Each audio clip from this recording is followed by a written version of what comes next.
নিরামিষ পনির রেসিপি যে এত সুস্বাদু হতে পারে সেটা ট্রাই না করলে বুঝতে পারবেন না।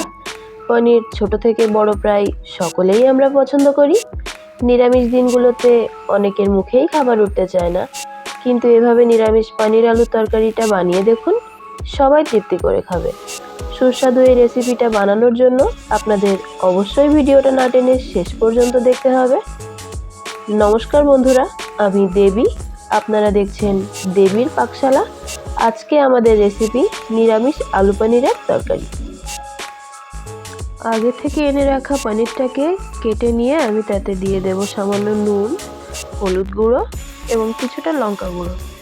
এবার আমি আলুগুলোকে ছোট করে কেটে নেব। তো চলুন বন্ধুরা, এবার রান্নায় যাওয়া যাক। নিরামিষ আলু পনিরের তরকারি বানানোর জন্য আমি প্রথমেই কড়াইতে সাদা তেল দিয়ে দেব। এখানে আপনারা যে কোনো তেল ব্যবহার করতে পারবেন। তেল গরম হয়ে গেলে দিয়ে দেব নুন, হলুদ আর শুকনো লঙ্কার গুঁড়ো দিয়ে ম্যারিনেট করে রাখা পনিরের টুকরোগুলো এপিট ওপিট করে একটু ভেজে নিয়ে তুলে নেব। সেই একই তেলে দিয়ে দেব গোটা জিরে ফোড়নের জন্য, সাথে দিয়ে দেব গোটা গরম মশলা, লাগছে এলাচ, লবঙ্গ, দারচিনি, তেজপাতা ও শুকনো লঙ্কা। এরপর ফোড়নের মধ্যে দিয়ে দেব একটু চিনি। ফোড়ন থেকে সুন্দর গন্ধ ছাড়লে দিয়ে দেব আদা, জিরে ও শুকনো লঙ্কার একসাথে বেটে নেওয়া পেস্টটা। ভালোভাবে এই মশলাটাকে কুক করতে হবে।